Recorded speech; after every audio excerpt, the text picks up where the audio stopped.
Samudra Pasai. Ya, hari ini kebanggaan sekali Bunda ucapkan salam. Assalamualaikum warahmatullahi wabarakatuh. Waalaikumsalam warahmatullahi wabarakatuh.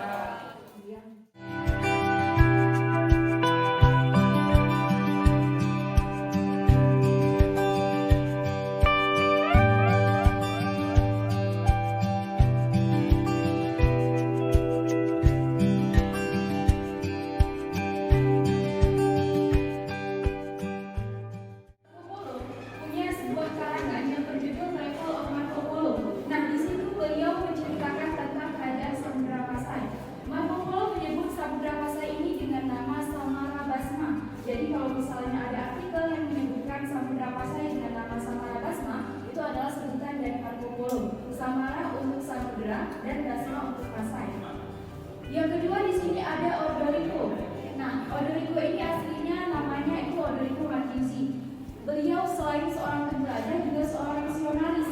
Jadi sambil mengunjungi negara-negara lain, Odorico ini menyebarkan agama-agama Kristen. Nah, untuk manuskripnya ataupun kitab tulisan yang dituliskan oleh Odorico ini ada banyak. Jumlahnya ada kurang lebih 73 manuskrip. Nah, dalam tulisan itu ditemukan tentang menyinggung tentang kerajaan Samudra.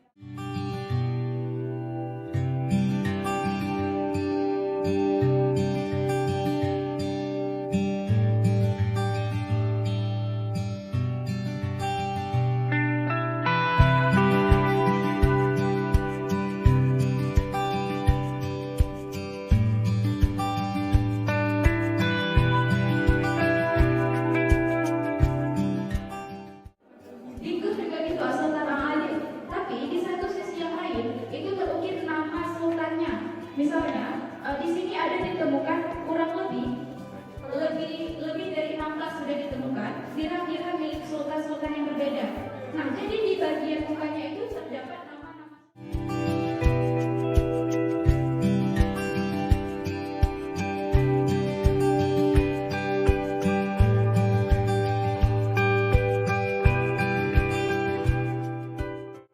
Kita untuk berbatuan di sini ada banyak berbatuan, ada yang batu kuat, ada batu-batu lainnya, dan juga manik-manik. Ini biasanya digunakan pada abad-abad ke-13, di mana perhiasannya masih disusun seperti itu.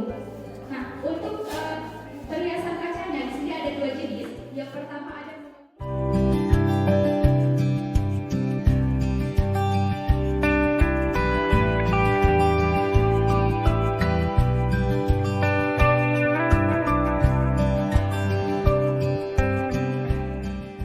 dalam koleksi manuskrip. Nah, itu contohnya itu ada mushaf Al-Quran tulis tangan. Nah, jadi mushaf Al-Quran tulis tangan itu ditulis di atas kertas Eropa, sehingga ketahanannya itu bisa kita lihat sampai sekarang gitu. Kalau orang dulu ketika ingin membeli Al-Quran, mereka harus menunggu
belajar tentang kepala tumbuhan.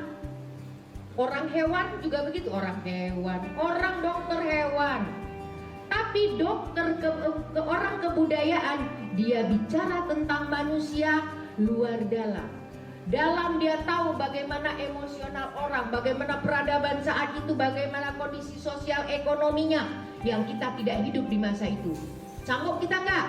Kita nggak hidup di masa itu, tapi hari ini kita bicara tentang masa itu, masa sekarang, dan mungkin masa akan datang. Tapi bukan berarti Bunda bilang apa yang udah dipilih salah. Tapi belajar ilmu kebudayaan adalah belajar tentang diri kita. Sajaratun itu atau sejarah berasal dari kata sajaratun, pohon yang rindang. Kalau ini ibarat satu pohon yang rindang, kita pasti yakin akarnya bagus. Tapi gak mungkin pohon ini rindang kalau akarnya cuma satu-satu. Maknanya apa? Hari ini kalian nak seperti bunga-bunga ini yang ditumbuh, yang dihasilkan oleh kekompakan daun, akar, batang. Apakah kita lupa dengan mereka? Kita hadir.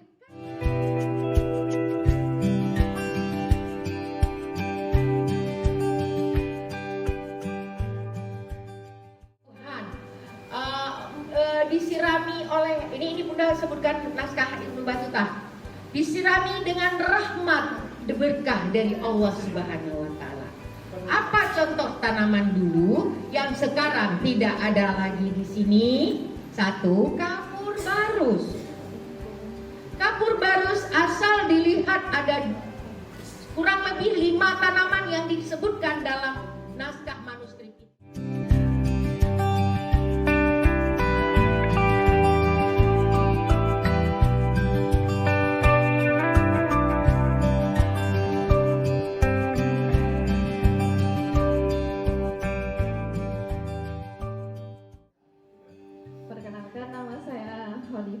Saya dari Universitas Widyagama Malang. Kesan-kesan saya di sini,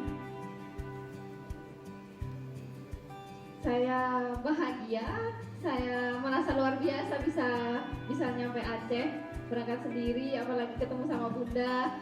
Semoga nanti Bunda bisa mampir-mampir ke Malang juga. Hubungi Khalifah nanti Bunda kalau misalnya ke Malang.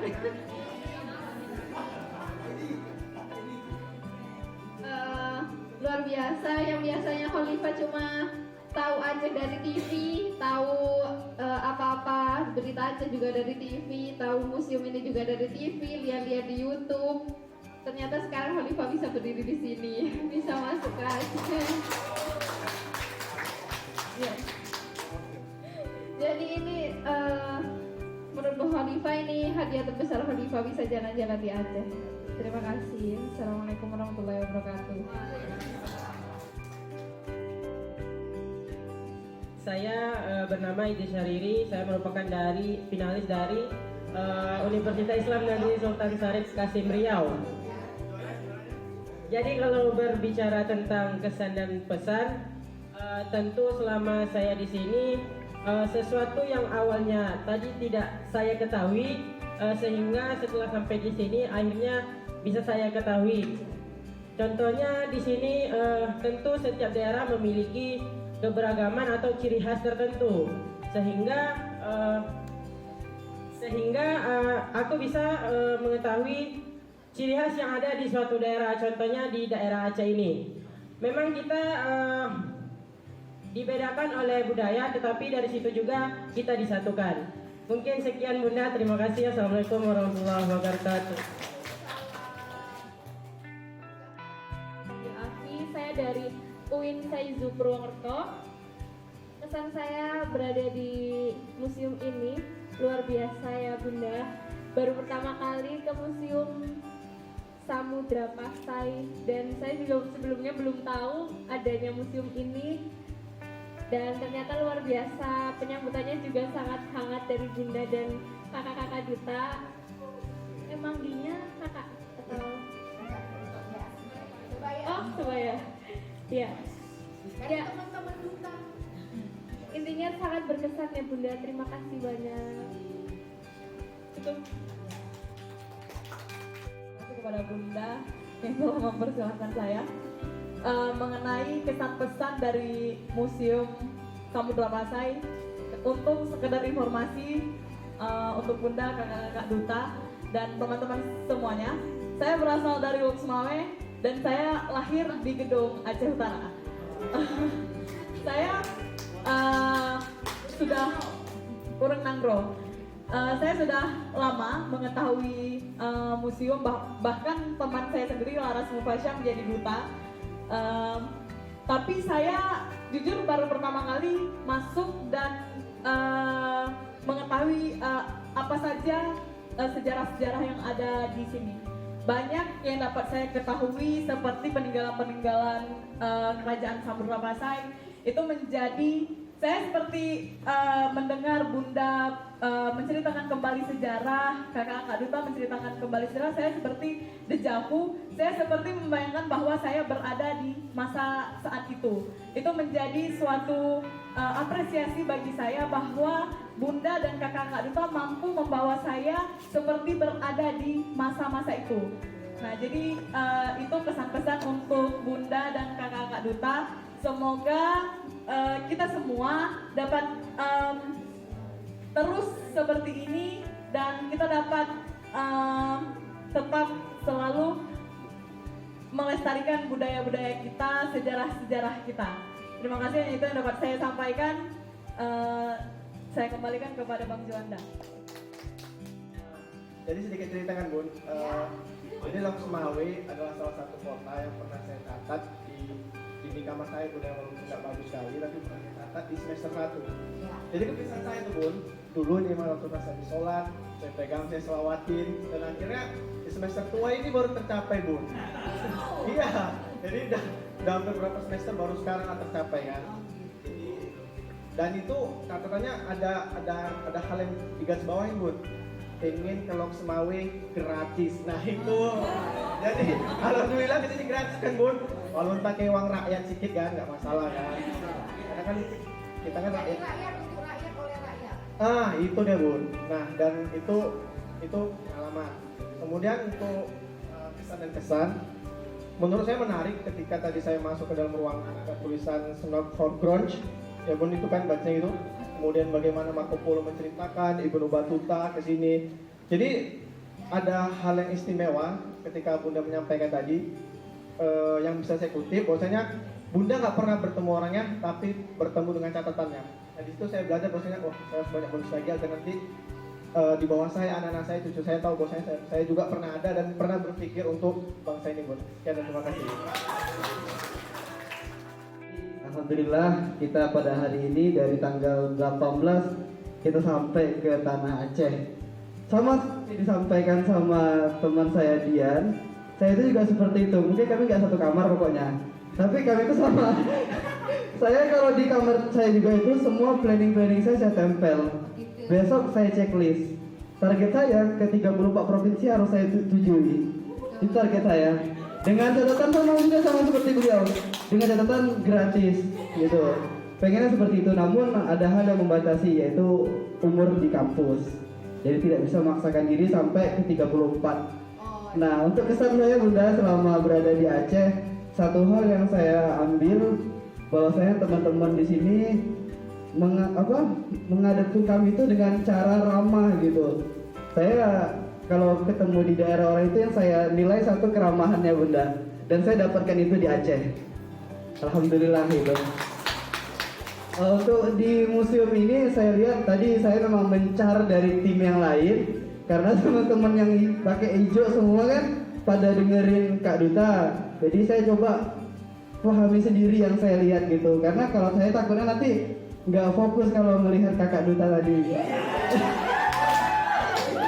Jadi saya coba pahami sendiri, alhamdulillah. Rupanya ini di dalam pelajaran saya di kampus Bunda, saya Jinayah Siasah hukum politik Islam, itu ada sejarah-sejarah hukum Islam juga. Dan ini ternyata benar Samudra Pasai itu disampaikan dosen saya seperti itu, dan yang saya lihat secara langsung di sini. Dan saya barusan kirim sama dosen saya, Ibu, yang Ibu sampaikan saya sudah sampai. Jadi cukup bangga rasanya. Oke, itu saja, terima kasih. Oke, baik. Assalamualaikum warahmatullahi wabarakatuh.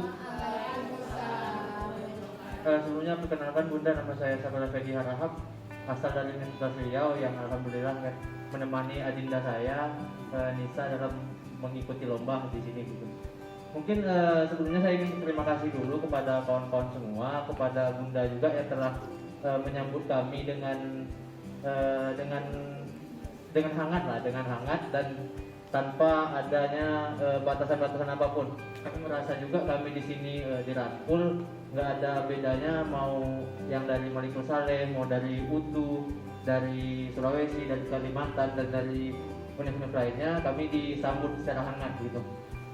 Kemudian untuk kesan saya selama saya memasuki museum ini ya, tentu saja saya banyak mendapatkan suatu pelajaran yang sangat berharga. Tadi saya ketiduran karena kami panitia tadi malam nggak tidur Bunda. Bahkan kami sampai dikunci sama satpam di aula di Gor ACC Junda. Jadi sampai kami nelpon lagi satpamnya Bunda, makanya baru kami bisa pulang sekitar 2:30. Setelah itu juga kami tadi pagi bangunnya cepat Bunda untuk mempersiapkan kesiapan kami. Jadi mungkin makanya ini sebelumnya minta maaf Bunda untuk panitia yang di belakang, mungkin semuanya hampir ketiduran. Mohon dimaklumi. Dan kami juga mengucapkan terima kasih kepada Bunda yang sudah menyambut kami dengan sangat baik. Bahkan ini di luar dari pemikiran kami, Bunda sudah siapkan kue kara, minuman, dan kakak-kakak yang cantik dan baik hati yang sudah menjelaskan dengan sangat baik. Kami ucapkan terima kasih Bunda. Sekian Bunda. Assalamualaikum warahmatullahi wabarakatuh. Popularitas, tapi kita pelajari sejarah untuk identitas. Itu moto Bunda belajar sejarah. Seorang dari pertanian, kenapa bisa mencintai sejarah? Bunda katakan, sesuatu yang mau dikerjakan harus dicintai. Kalau nggak stres, bayangkan orang yang selalu menerima pasien di ICU, yang datang semua hampir nol kan, tapi dia masih bisa tetap makan. Dicintai pekerjaan itu. Itu juga kita, datang dari lubuk manapun boleh, tapi kalau sudah kita tetapkan kata cinta di hati, nggak akan berpaling. Makanya kenapa harus ditunjuk hati di museum? Museum di hatiku, salamnya kenapa? Itu mendalam saya. Ketika sudah kita belajar, ditransformasi di sini di kepala kita, turunkan ke hati untuk dicintai. Mencintai museum berarti mencintai isi-isi koleksinya, sekaligus mencintai sejarah. Makanya salam museum itu, rabalah walau kita tidak tahu hati kita di mana. Tetapi kan nggak mungkin museum di hatiku pegang kepala, ya kan? Jadi museum di hatiku, tidak ada unsur agama di sini. Ini adalah unsur keberanian, kekuatan, kebersamaan kita. Salam museum, museum di hatiku.